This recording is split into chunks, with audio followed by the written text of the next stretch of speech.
nós vamos abordar um pouco sobre o projeto, aonde nós estamos e qual é a ideia daqui para frente, para onde nós vamos. Em 2013, fruto de um mestrado, de um projeto de mestrado, uma pesquisa de mestrado, na verdade uma continuação de professor Sandro, que agora não está mais no programa de engenharia elétrica e computação. Uma aluna fez um trabalho anterior sobre a ideia de diagnosticar a osteoporose e usou uma determinada abordagem. O professor Sandro, então, na época, trouxe o desafio para a gente e apresentou o projeto e disse, olha, precisamos dar continuidade disso aqui e agora a gente precisa colocar a termo essa proposta, essa ideia de diagnosticar a osteoporose. A gente fez uma análise do trabalho anterior, do que havia sido feito, e a gente pensou em simplificar o projeto, já que a proposta que existia até então ela era um pouco complexa. Então a gente simplificou o projeto e nasceu a ideia do uso de antenas, conforme o professor Antônio já acabou de explicar para todos aqui. Esse foi o primeiro protótipo do Osseus. Foi uma caixa de MDF com as antenas conectadas, ligadas a um equipamento que a gente chama de analisador, que tem a capacidade de fazer a mesma coisa que, por exemplo, um celular tem, de emitir um sinal, ele recebe um sinal, só que é um equipamento de estudo, então eu consigo capturar todas as informações, trabalhar com essas informações, mudar a frequência, enfim. É um equipamento de estudo e aqui a gente colocava um obstáculo. Inicialmente nós fizemos testes com composição de sílica e pó de osso, porque a gente tinha um controle do que era mais denso e do que não era, e depois usamos osso bovino para fazer a prova de conceito. Então, no mestrado, a gente conseguiu comprovar de que era possível, utilizando antenas, a gente identificar a densidade do osso. Para o nosso caso, para o ser humano, quando ele tem osteoporose ou não, a gente dizer se o osso está denso ou não. A partir daí, nós evoluímos um pouco. Esse já foi um outro protótipo. Esse protótipo, a gente já não dependia mais daquele analisador de frequência, daquele equipamento de estudo grande. Já temos aqui uma unidade compacta, com as, desculpe, com as antenas já implementadas, com alguns dispositivos que eram capazes de coletar os dados e fazer o processamento internamente.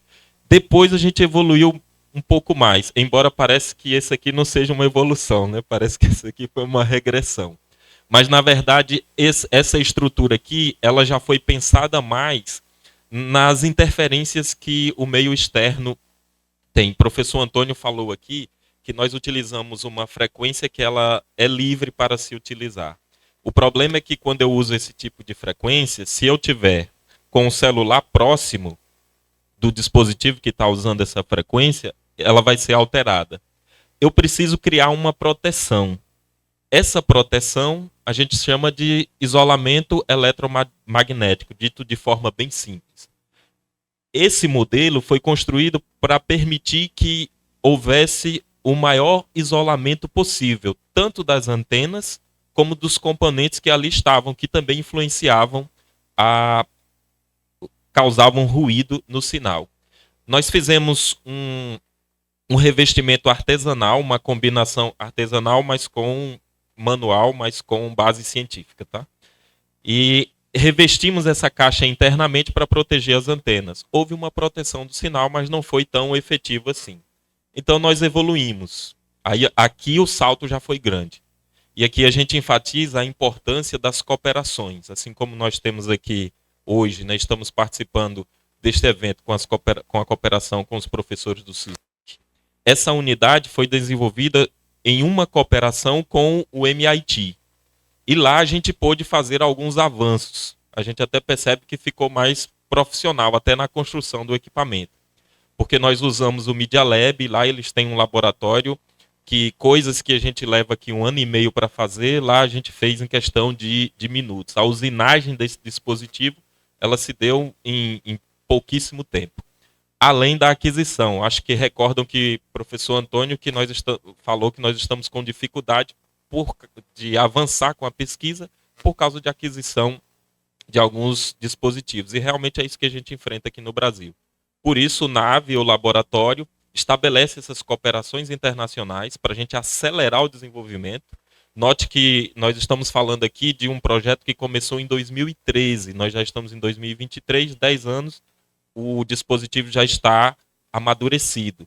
Mas se nós dependêssemos somente dos processos aqui no Brasil, das aquisições e dos avanços do Brasil, provavelmente nós nem estaríamos na metade da pesquisa. Então, as cooperações internacionais, elas agregam um valor muito grande, além de proporcionar para os próprios pesquisadores um avanço no que tange a sua carreira de conhecimento, há um avanço também no processo de pesquisa, né? E o laboratório, o LAIS, tanto o NAVE, a gente implementa esse modelo de cooperações em todos os outros projetos. E a gente tem comprovado de que elas são efetivas porque trazem uma aceleração gigantesca para o desenvolvimento dos dispositivos e das tecnologias que nós temos hoje.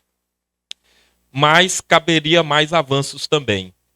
Essa foi uma unidade conceitual que chegamos a fabricar, mas em termos conceituais ela parece até uma unidade final já para ser utilizada no consultório. Mas quando a gente pensa em recursos, em possibilidades de prototipagem e pesquisa, nós descartamos imediatamente, porque ela se revelou muito difícil para a gente poder trabalhar, porque alteramos componentes, alteramos, conforme vocês ouviram aqui desde o primeiro dia, modelos de antenas, modelos de dispositivos, circuitos. Então imagine a gente fazer as alterações numa estrutura tão orgânica como essa. Mas foi bom porque aqui a gente adquiriu outra expertise, que o laboratório, hoje ele possui uma equipe especializada em desenvolver os nossos dispositivos com características já para a indústria, não efetivamente já pronto para a indústria, mas a gente hoje tem capacidade de idealizar, a gente senta com os nossos pesquisadores quando se trata de um dispositivo biomédico. A gente senta com os nossos pesquisadores, a gente faz todas as análises possíveis e já desenvolvemos até agora diversos dispositivos, diversos protótipos com uma certa aplicação de ergonomia, mas acima de tudo com praticidade para a gente poder continuar com o trabalho de pesquisa. E por fim, nós chegamos a esta última unidade, que é essa que nós temos aqui em mãos. Lembrando que essa é uma unidade de prototipagem. Ela não é uma unidade como aparenta essa aqui, que é uma unidade final que a indústria vai fabricar. E hoje nós estamos como? Nós já avançamos nos modelos de antenas, temos hoje antenas com maior confiabilidade, antenas que o sistema está mais resistente a interferências, porque a blindagem eletromagnética, o isolamento eletromagnético que a gente criou hoje, ele tem um avanço, além de uma estrutura aqui dentro de um alumínio com uma espessura específica. Nós temos um material absorvedor de frequência que impede tanto que o sinal que esteja aqui dentro ele se dissipe ou se perca para fora, como o sinal que os sinais externos não alterem ou não prejudiquem o desempenho da máquina. Só que nós evoluímos muito mais. Em 2013, nós trabalhamos com aquela prova de conceito. Logo depois do conceito, nós desenvolvemos um protótipo simplificado. Depois desse protótipo, a gente fez uma integração, botei tablet, mas é qualquer dispositivo. A gente conecta a qualquer celular, a qualquer computador, porque hoje é feita a anamnese, a recepção dos dados e os comandos para ele realizar o exame, tudo realizado, é tudo feito, é feito através do dispositivo. Houve também outras evoluções que já mencionamos aqui. Hoje o dispositivo ele está pronto para receber uma atualização, assim como você atualiza o seu sistema no seu celular, né? Chega uma atualização para você, você dá o comando de atualizar e ele faz isso.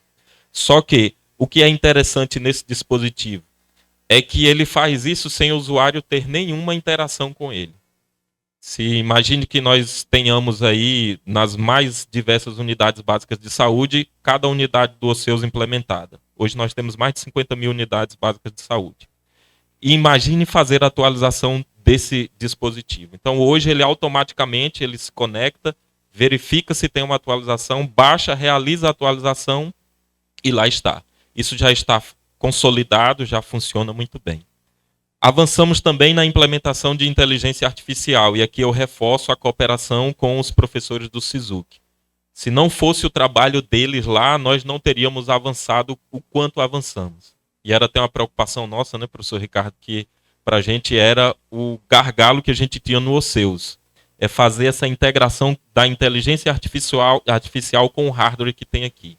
E aí a gente conseguiu, com contribuição de Inácio, que está aqui também, né, Dionísio, e os professores, com diversas discussões. Felipe também está aqui, foi natureza disso, né, Felipe? Muitas discussões nós tivemos lá no SISUC até chegar a resolver esse problema. Resolvido esse problema, aí a gente ficou de peito aberto e sabia que realmente ali a gente tinha consolidado um dispositivo que realmente tem a capacidade de identificar se a pessoa tem de indicar se ela deve fazer o DEXA ou não. A partir daí, nós trabalhamos com a integração do prontuário eletrônico. Já existe hoje um prontuário eletrônico do OSSEUS, e conforme o professor Igor acabou de abordar, com o telediagnóstico também. Além disso, hoje, como é que o OSSEUS funciona? Ele tem uma aplicação que está nas nuvens. Essa aplicação recebe os dados coletados, e nessa aplicação é feito todo o processamento. Há um algoritmo lá específico, a gente aplica técnicas de inteligência artificial para que ele possa dar o resultado, retorne o resultado para a gente. Como nós estamos hoje? Hoje nós já estamos com o dispositivo, quando a gente considera considera níveis de maturação, e nós consideramos, por exemplo, se a abordagem que a gente considerar são 9 níveis, o OSSEUS já está no 8º nível. O que é o 9º nível? Colocar na indústria, disponibilizar para a população utilizar. É esse passo que nós estamos trabalhando a partir de agora, consolidando os estudos que foram feitos através de artigos que já foram publicados em periódicos de grande relevância, como Nature, por exemplo. Agora recebemos a notícia de mais um periódico, né, professor? Só precisamos fazer as revisões e publicar. Consolidando também na Nature também, né? É a segunda da Nature, então. Consolidando o que o dispositivo é capaz de realizar. Hoje nós estamos com um outro projeto, que é a coleta. Gabi é responsável por essa parte. A coleta em diversas unidades básicas de saúde. O nosso objetivo é coletar 6.000 exames do OSSEUS, e entre 1.000 a 2.000 destes serão comprovados por serem realizados também no DEXA. O OSSEUS vai indicar, a gente vai fazer no DEXA, e o sistema está pronto para a gente cruzar essas informações e comprovar. De 1.000 pacientes que o OSSEUS mandou, ele acertou tantos por cento. O nível de acurácia hoje é elevadíssimo do dispositivo quanto a esse indicativo.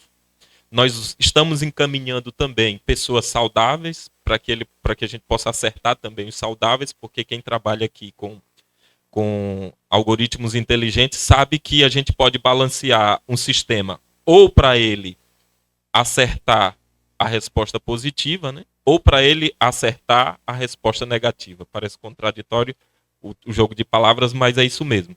A nossa preocupação é que ele erre mais quem é saudável e acerte mais quem é doente. No nosso escopo aqui, o mais importante para a gente é esse fator. O OSSEUS realmente acertar quem precisa. E se ele errar quem é saudável, paciência. Então nós estamos balanceando isso, vamos aplicar outras técnicas, mas fundamentalmente hoje o nosso objetivo já é colocá-lo na indústria, colocá-lo para uso na população.